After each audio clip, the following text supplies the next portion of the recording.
В центрах занятости населения идет работа по летнему трудоустройству школьников. Промышленные предприятия, учреждения образования, социальные организации, работы по благоустройству. Алданским подросткам есть из чего выбирать. 15 человек поедут работать в оленеводческие стада. Тему продолжит Татьяна Вахнина.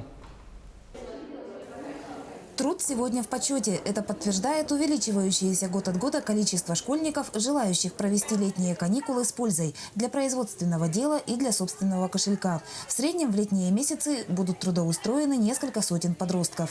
В этом году у нас начали обращаться к нам школьники по вопросу трудоустройства уже в январе месяце.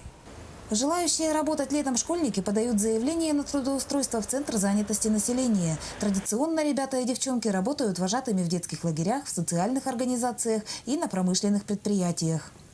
На 1 мая к нам поступило 18 заявок на 302 рабочих места.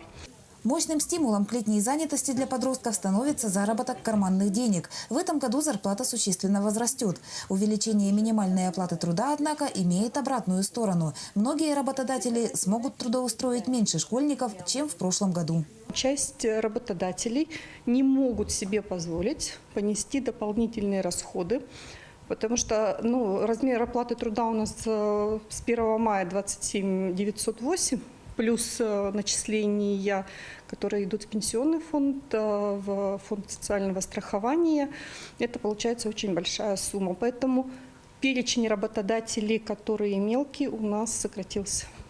Ежегодно алданские школьники отправляются работать в оленеводческие стада. Нововведение этого года касается механизма оплаты труда. Часть затрат работодателю будет возмещена. В настоящее время программа проходит стадию согласования.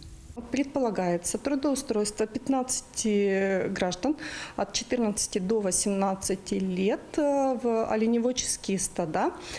И по программе мы будем возмещать часть затрат работодателя на оплату труда.